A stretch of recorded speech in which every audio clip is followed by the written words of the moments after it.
yay! I just want to start with a yay! Hi, everybody. Welcome to the Practitioners Table with Kim and Jesse. Hey, Miss Kim. Hi. Hi. Wow. We have a great topic, which was born of our topic last week, which was barriers to entry in yoga. Quick backstory, 5 seconds. Since last week, I've been thinking about the barriers. I've been thinking about how do we get people in here? I've been thinking about the teacher's responsibility and the student's responsibility and all these things, which led me to what is yoga? That's the first thing I think that needs to be discussed, because without this knowledge or understanding of what yoga is and also what it means for us individually, how can we make yoga accessible to others, to beginners, to non-beginners, whomever, right? And how do we share an authentic to us version of yoga that is also authentic to yoga's initial message or what yoga is as a whole.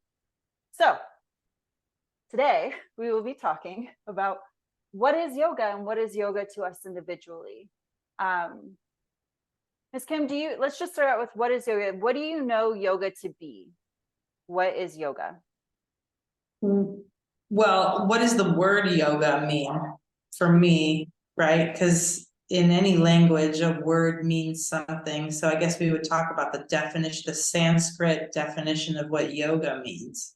Right. So yoga or yo, like what is yoga? You know, what do you remember the Sanskrit? What is the meaning in Sanskrit of yoga? To yoke? I think, is that the whole word or is that just yo? I think the whole thing is to yoke. Yeah, and it's that same thing with like all words and things. They have like 3 or 4 different like adjectives or synonyms that go with it. But yeah, to yoke, yoga means union. Yes. Yoga means to mix. Mm-hmm. Yoga means to, you know, take the yolk and the egg and blend it together. Which to me seems to be alchemic, and it changed the constituency of what it is.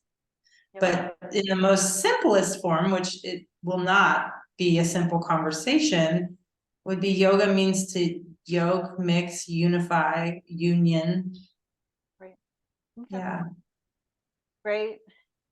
And we have to take that definition and apply it to all the aspects or details of yoga, right? Right. So if it means to unify, union, mix together, then that also means there's a lot of separate parts that we're trying to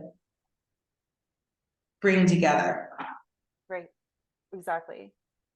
Okay, that's perfect. That is our foundation. Yoga, the word itself means unify, to yoke, to mix. So then I think our logical next question is, what are we mixing? What are we unifying? What is being alchemized here? And what are the ways in which we do that, I guess? It's a very big question. I immediately went to body, mind, spirit. Perfect.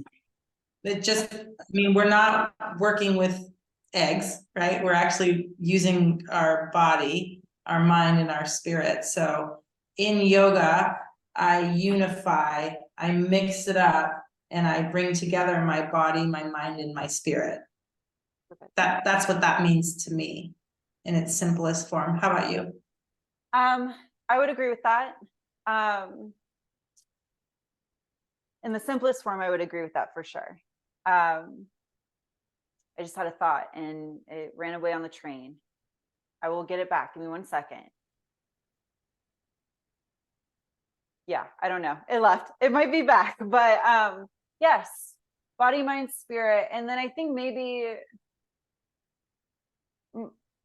my mind kind of goes to like through history too, I have this chronological timeline of what yoga was through the ages, because we know that it's changed drastically all over the place. But I think the message stays, that's what it was. The message stays the same. Like, another way maybe to say that we're alchemizing the mind, body, and spirit is yoga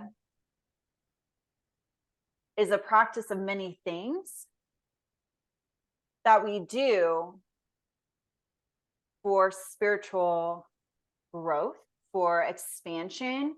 I've expressed it in my bios on different websites and different places I've taught, where it's like the soul self, right? We are alchemizing through movement and breath work and teachings to find our soul self, to remember who we are in our purest form before growing up in this day and age, you know? So yeah, I guess that's kind of maybe my. I've also heard people commonly say like yoga is life, right? So I also left out the part where we're on earth, like, oh, body, mind, spirit. Well, that's great, but where are you? So unifying also my existence on this planet and how to navigate that. Yeah. And what tools, what perspective, what ways am I going to access my life in my body, mind, spirit? So definitely. Yeah. Okay, that's perfect. Yeah. Quick break. If any of you viewers have questions or different definitions, put them in the comments below or email us. Let's move on. So my next question, well, really quick, can I just give like a very brief, very generalized history of yoga? I watched this incredible documentary. I'm going to have to find it and I'll link it below. It was like 2 hours long and I watched it with my dad. What's it called? History on Yoga. Oh, really? Who's so many people have done one, so. Yeah, I don't remember who did it. I'm going to have to find it, but it was a YouTube video, like with like timelines and pictures and just very like kind of basic but very cool. One guy was talking, so I want to watch it. Yeah, I'll link it, I'll post it down. Yogi sent it to me. He watched it and sent it to me. Yeah. So anyways, so before, let's see, there were caves, there were shamans. Yoga was shamanistic and animistic, first and foremost. And then time went by, blah, blah, blah, blah, blah. And this is very brief. This is all I remember. I do not remember it verbatim. Somewhere in there was Tantra yoga, which I'm not quite sure what that is. But I remember it being based with the divine feminine. Like there were just, I remember this, there was this like city somewhere in India, and it was just all these feminine statues of the feminine body, and there were like matriarchs around this type of yoga. And it was like very tribal. And then moving forward, there was like 5 postures that have been offered by this point in time. Like not very many, nothing crazy, no arm balances or anything like that. Why? I don't even remember. To sit, to meditate. There you go. Yeah. And then more time goes by. I think there's a few more things that happen. This is a horrible history lesson of yoga. And then there was Patanjali, the philosopher, teacher, creator. He got all these downloads about the Yoga Sutra. And then some more time went by, and then we start getting into physical practices. When I say some more time, I feel like I mean thousands of years, like at very least hundreds, but probably a few thousand, right? And then we have Sri Patabi Joyce, we have Sri Krishnamacharya, and lots of others, you know, Hatha Yoga, Ashtanga Yoga, Hatha Primary Series, Bikram Yoga, Yin Yoga, all these different types of yoga. And I think the importance of this very poor history lesson, I understand that's what it is, I think it's for me, is to understand that yoga, the alchemization of mind, body, and spirit, all these things was done before you had 2-hour series of physical postures. There's meditation, there's chanting, there were some postures, but it was nothing like, there's the impression that I received was it's not physically exertion. It's not physical exertion. It just is like sitting in different postures, like 5, and seeing how your tissues adjust, doing all that kind of stuff. But it was meditation, going within. Yeah, I think I'd be curious to see what 5 postures they were. My guess is that they're postures that help open up the sit bones, because the essential point of most of this is to self-realize, right? You get more in touch with your body, in your mind, and your spirit, and you essentially begin to self-realize. And the sitting still, I think in layman's terms, we all know is kind of good for us. You know, and the more society speeds up, and the more, especially with the internet era, now we're just bombarded with stimulation all the time. We don't even, it's really hard to sit still. But I think during different times or eras, right? I think we talked briefly about this, like, you know, there was this portal that opened up for the Egyptians to make these amazing pyramids. I mean, that portal closed. You're right. You know, yoga went through this natural evolution, and I would imagine that the 5 postures had a lot to do with how to get somebody to sit comfortably so they could stop moving. So if we compare it, maybe there's way more stimulus today than there was back then, but the truth is universal and timeless, that wow, people have a hard time sitting, you know, and there's something special to sitting that's been written about for thousands of years that people have been able to reap grand rewards from.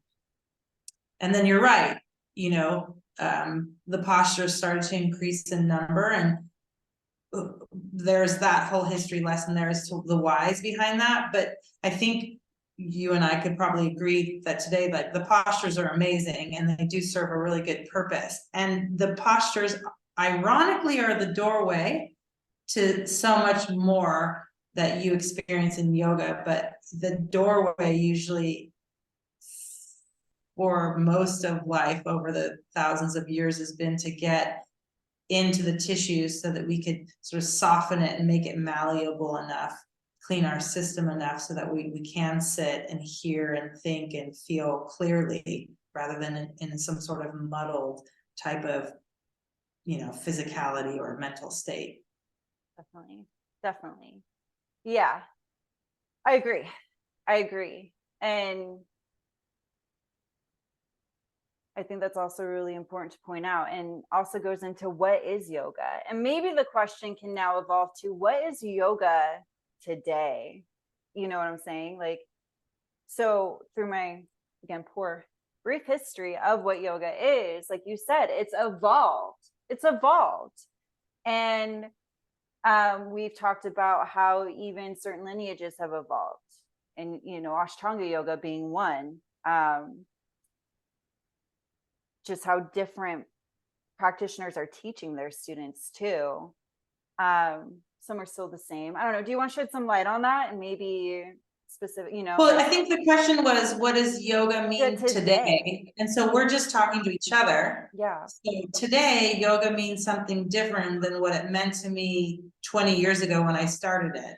Yeah. But it's also the same, right? It's this thing that allowed me to get intimate with myself and get intimate with my creator, or what I call God, or the universe. So those things are still the same. So like when I began, we talked about this too, like, I'm very athletic. I'm still really athletic. So yoga was a perfect thing for me to do to maintain my health and wellness. But it also included all this amazing philosophy that had to do with my version of the universe, which I call God. So I love that. It brought me to tears that I could actually sit somewhere and work on my spiritual path work on the health of my mind and the science of my body and all of those things all at the same time, I was blown away. I was like, I'm hooked. The rest of it has been an arduous journey of, like you said, what does yoga mean for you today?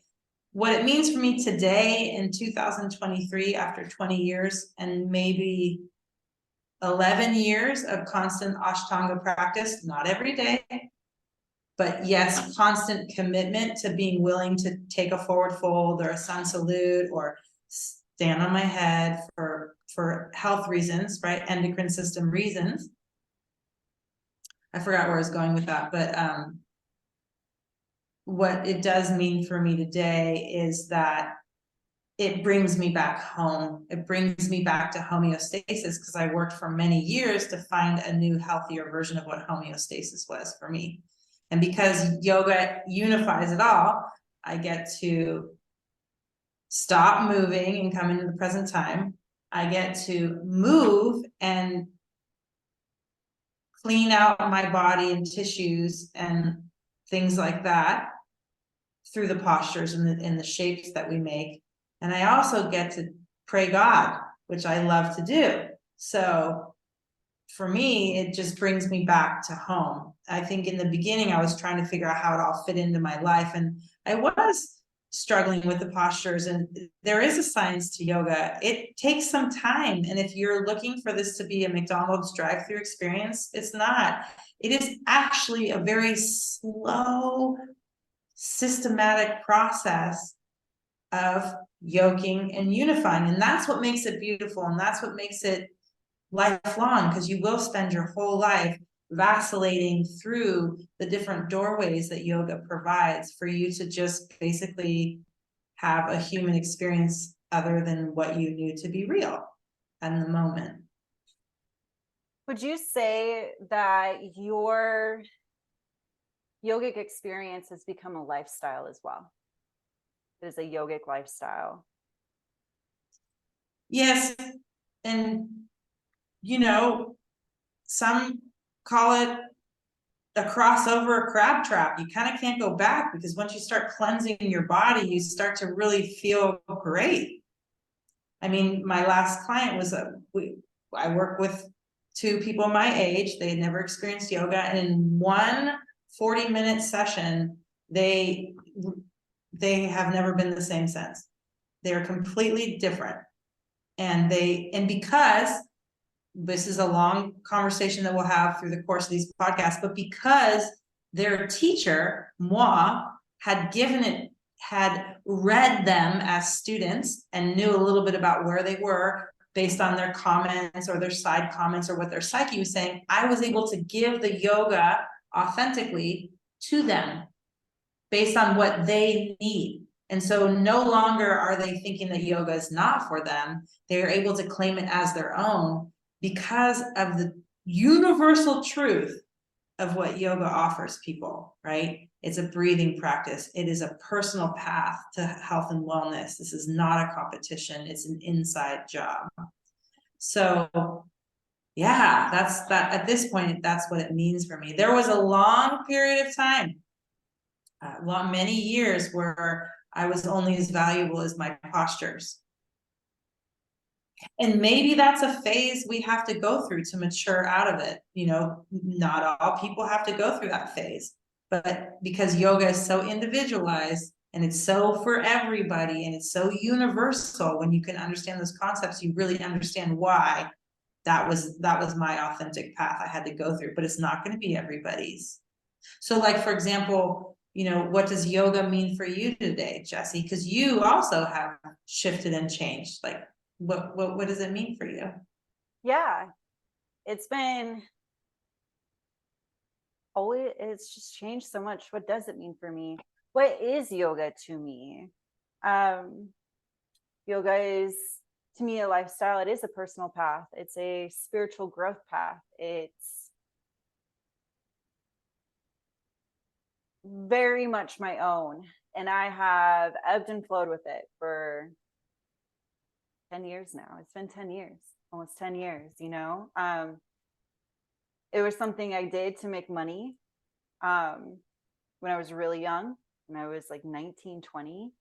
I taught in a gym, and it was something that I did to make money, but it was also something that brought me joy through bringing others joy.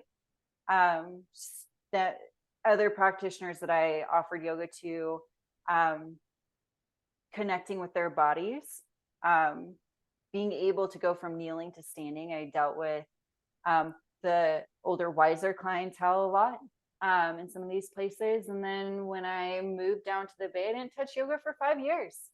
It was something that was unattainable for me. It was something that I I found myself not ready to get back into after I made such a big transition. It was like my my ego, my shadow, my whatever was just like, it was too much, and I was closed off to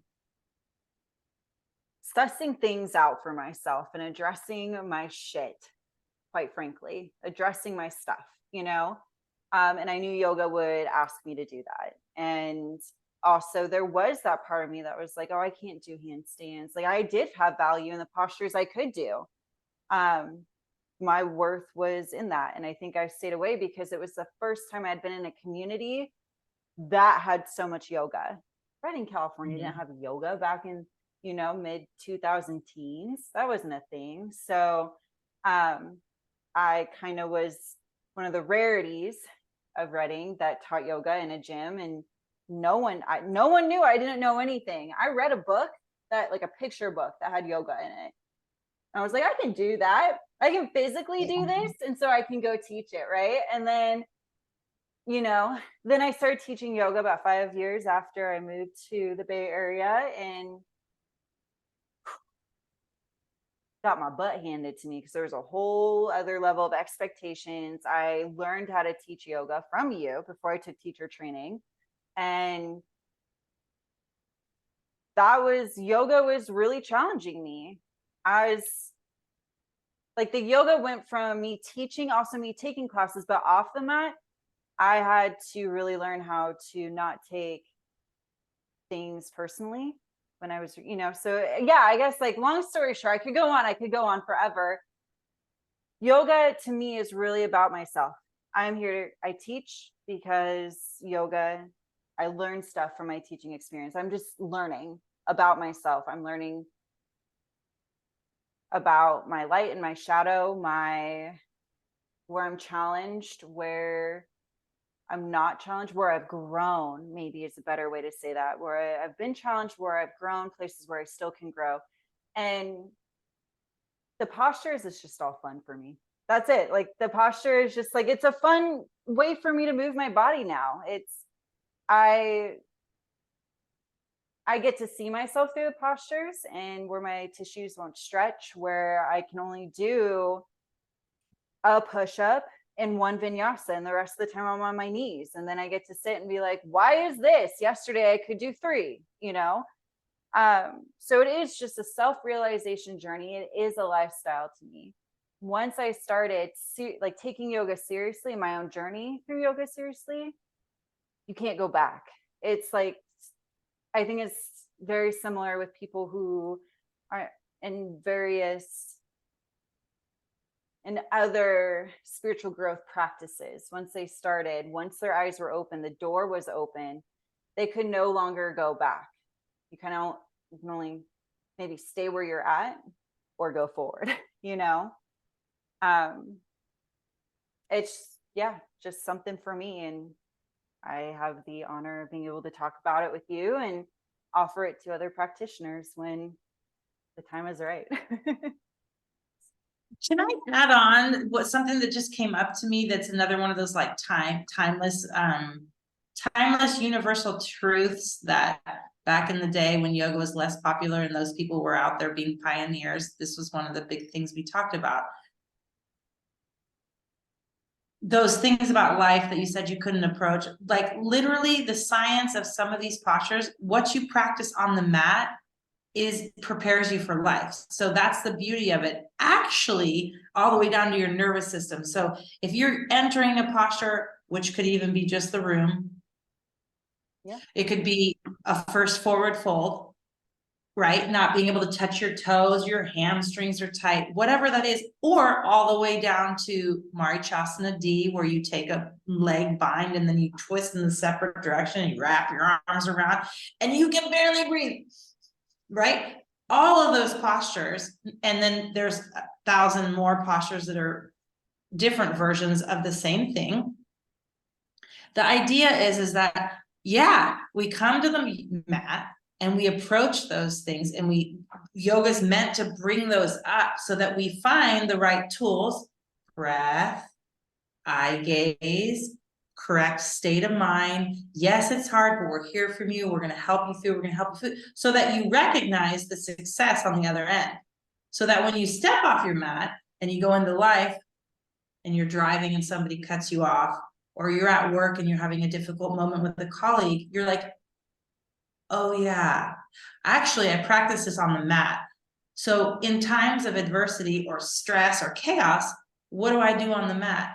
Oh, I breathe, I find my eye gaze, I lower my gaze, I get internal, and I watch how my nervous system, my body, and my mind acquire these tools. So yoga is actually the petri dish for life.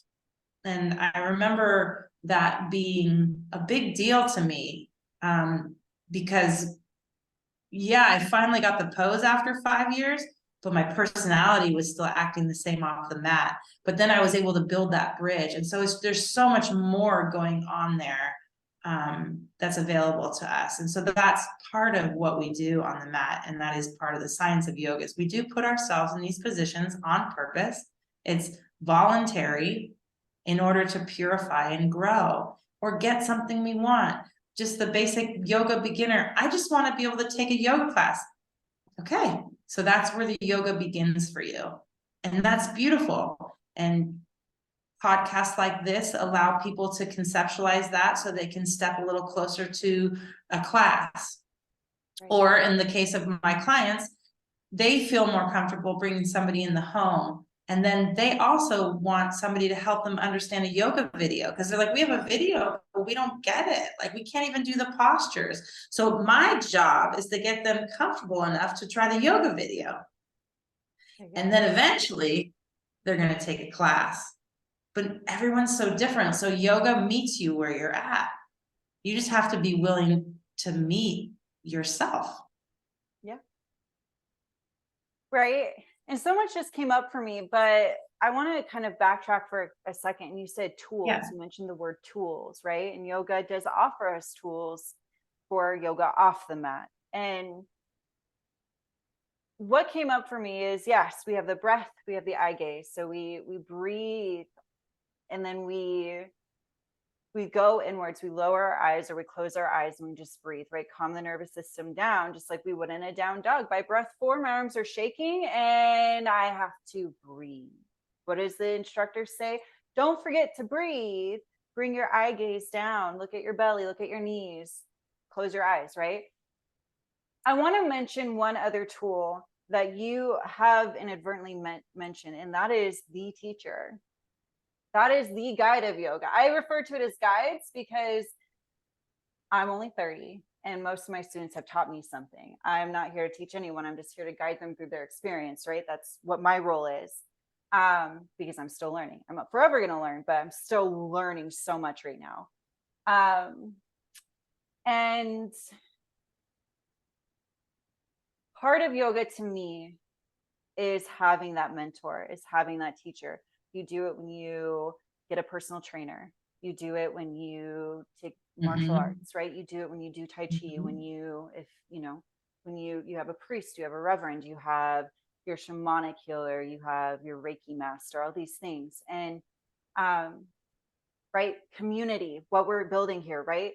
You have a teacher, you have a guide and a master of sorts. And this person is here to support you through your yogic path, your journey. They're there to see you in a way where you don't have to explain who you are. Does that make sense to me? Like, and to push you, yoga inadvertently pushes you, but a teacher will too.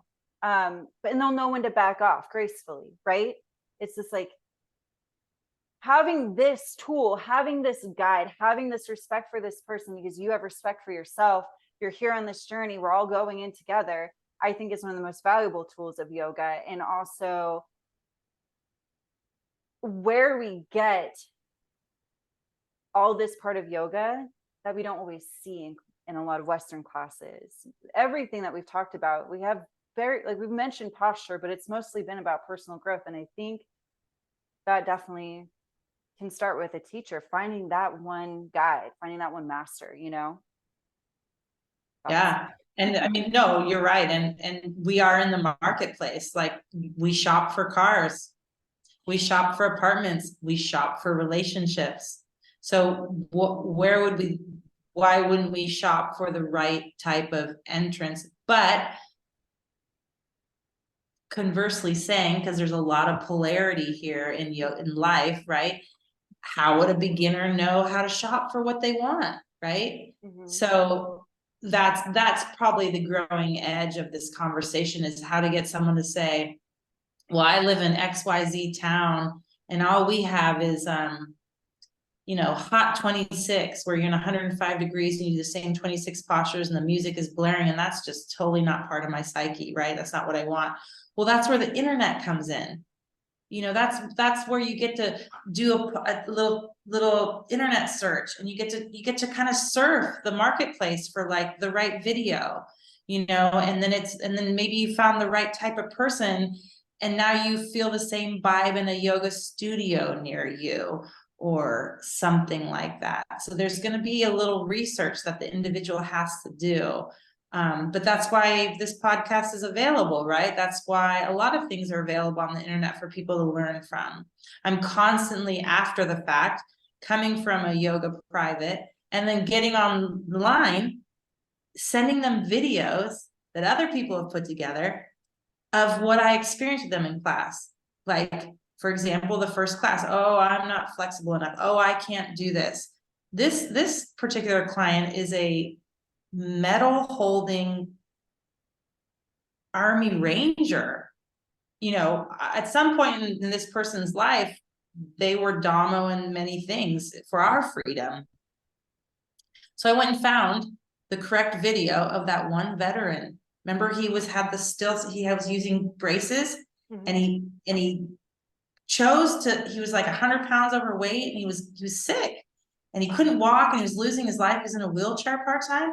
Well, this guy is now like 100 pounds thinner, doing the full Ashtanga practice. May took him a year, but you'll see the beauty of the video, success, failure, success, but he was determined to get his health back. So sometimes when we're pushed to the edge is when we grow. Some people like to stay in their comfort and use it as a mask, like, oh no, yoga's not for me. So we have to get real with each other. My point is that I also send my clients videos after the class to give them a little bit of the nuance of what I see that's in the way. Only why? Because I've done the excavation much longer than them. I'm just further, like you said, I'm just further along on the trail. So that we're clear cutting the grass for them. And that's important, that's that intellect piece we talk about. I will also give a lot of science and intellect in my classes, because I do believe that people will grow a little bit faster, in this era with this type of conversation, this type of information. So researching online, things like that. Yeah. Yeah. And that's a really good point too. And also, I just want to remind people out there, like, just because a studio offers something that doesn't seem like it's going to fit you, you can still go in that yoga studio and see if they'll guide you or lead you to some other studio or some video or someone who maybe is more your style, Right. Because believe it or not, that it's a service they're providing. Yeah. And if you run up against an ego, well, there you have it. You got an ego, but there's going to be another human being in there that won't approach you with their shadow or their darkness or the parts of themselves they can't see. Yeah, definitely. So, we're running low on time. So I just want to recap really quick, like summarize, because we've talked and pointed out a few things, right? So what is yoga? Yoga to us, and also seemingly like the whole of yoga, this is a life path. It is a spiritual growth. It is mental growth, it is physical growth, it is yoking, alchemizing all these aspects through using tools such as physical movement, breath work, eye gaze, meditation, even having a teacher, having a mentor, having a guide. We can't do this alone. We truly can't. It is an invitation to sit with ourselves, go inwards, meet who we truly are on a soul level, on the inside. And this has been theoretically, philosophically, the goal of yoga, the thing of yoga through the ages. Right? Like, I think that's a perfect summarization of what we discussed. And it's kind of how we view yoga for ourselves as well. You know, and it's funny, I was just in my own growth. It's like, I've invested so much money in my health and wellness, in therapy, or whatever it was that I'm looking for, right? I mean, I've invested so much money in yoga, but it's an investment in myself. And also, you know, I've invested money in my clothing as well. But when I go to work with clients, and as I spend more time in this arena, that's my angle. Like, what are you willing to invest in for yourself? Are you ready to invest in yourself? And it's going to take time, it's going to take money, and it's going to take your energy, but success is guaranteed on this path. And like I said, the very first time I work with these new clients that are coming up in this podcast a lot, the very first class, 30-40 minutes later, they felt 100% better. They felt completely shifted. You know, what was perceived as physical pain that was inhibiting them was literally gone. And I'm like, look at that. All you did was focus on your knees, take a nice deep breath, and not overstretch yourself, right? Emotionally, physically, and probably spiritually too, you know. So beautiful. Beautiful. Friends, what does yoga mean to you? What is yoga to you? And that's what I have. That's my question for this podcast. And I have an add-on, like, what do you want yoga to be for you? Yeah. How are you going to claim this universal truth, set of tools, lifestyle, whatever it is? How are you going to make it your own? What do you want from it? Do you want calmness? Do you want a better butt? Like, what do you want, right? And so how can we reciprocate that what does yoga mean to you, and what do you want to make yoga into for yourself? So beautiful. Beautiful. Awesome, Miss Kim. Thank you so much. Thank you. This has been amazing. And I will see you next week. Sounds good. Thanks again. Thank you. Bye. Bye.